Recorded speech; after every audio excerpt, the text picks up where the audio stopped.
Hello guys, today we are going to study the 8 parts of speech. Washington ရှစ်မျိုးကိုဒီကနေ့ကျွန်တော်အတူတကွလက်လာကြမှာဖြစ်ပါတယ်။ Washington ရှစ်မျိုးရှိပါတယ်။ဒီအရာကိုအခြေခံအင်္ဂလိပ်အတွက်ကကျွန်တော်တို့အလွတ်ရဖို့ရန်အတွက်လိုအပ်တယ်လို့တည်ထားဖို့ရန်အတွက်မှတ်ထားဖို့ရန်အတွက်အင်မတန်အရေးကြီးတဲ့အခန်းကဏ္ဍဖြစ်ပါတယ်။ဒီအရာလေးကိုကျွန်တော်တို့အတူတကွကြည့်ရအောင်။ Number 1ကတော့ noun ဖြစ်ပါတယ်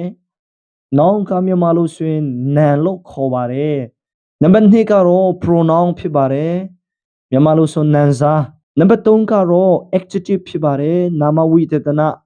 Number 4ကတော့ verb လို့ကျွန်တော်ပြောတဲ့ကရိယာဖြစ်ပါတယ် Number 5ကတော့ adverb လို့ကျွန်တော်ပြောတဲ့ကရိယာဝိသေသနဖြစ်ပါတယ် Number 6ကျတော့ preposition လို့ကျွန်တော်ပြောတဲ့ရှေ့ဆောင်ပုတ် Number 9ကျတော့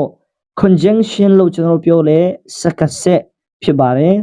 Number 8ကျတော့ interjection လို့ကျွန်တော်ပြောတဲ့ amerate ဖြစ်ပါတယ်ဒီ 8 parts of speech ကိုကျွန်တော်တို့အလွတ်ရဖို့ရန်အတွက်လိုအပ်တယ်လို့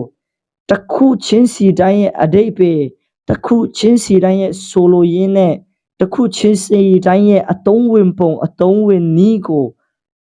အခြေခံကြကျွန်တော်တို့သိဖို့ရန်အတွက်အင်မတန်အရေးကြီးပါတယ်ခုခေတ်မှာအင်္ဂလိပ်စကားပြောတဲ့အများကြီးရှိသလို grammar တွေအများကြီးရှိပါတယ်ထိုအရာတွေကိုကျွန်တော်တို့သင်ယူလက်လာရင်းနဲ့ဒီနေ့မှာဒီ 8 parts of speech ကိုကော